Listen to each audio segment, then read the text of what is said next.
ସ୍ୱଚ୍ଛ ଭାରତ ଅଭିଯାନ କରିବା ଦେଇ ମନ ଧ୍ୟାନ। ସ୍ୱଚ୍ଛ ହେଲେ ସବୁ ସ୍ଥାନ, ସ୍ୱଚ୍ଛ ରହିବା ଆମ ଜୀବନ।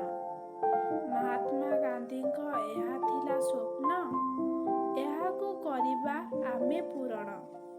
ବାହାରେ ମଳ ତ୍ୟାଗ ନ କରି ଲାଟ୍ରିନ୍ ବ୍ୟବହାର କରିବା, ସୁରକ୍ଷିତ ହେବ ଆମ ଜୀବନ ବୋଲି ସମସ୍ତଙ୍କୁ କହିବା।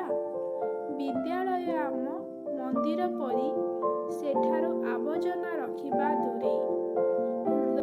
ହୃଦୟ ଲେଖା ମୋ ଦେଶର ନାମ, ପ୍ରଥମେ ତୋଳିବି ସେଠି ସ୍ୱଚ୍ଛ ଅଭିଯାନ। ଓଡ଼ିଶା ଆମର ଅଟଇ ରାଜ୍ୟ, ଆସରେ ଭାଇ କର ସାହାଯ୍ୟ। ଆମେ ସମସ୍ତେ ଭାଇ ଭାଇ, କରିବା ଆମେ ଆମରି ପାଇଁ। ଆମରି ଦେଶ ଏହି ଭାରତ, ସ୍ୱଚ୍ଛ କରିବା ପାଇଁ ନିଅ ଶପଥ। ସ୍ୱଚ୍ଛ ଭାରତ ଅଭିଯାନ କରିବା ଦେଇ ମନ ଧ୍ୟାନ।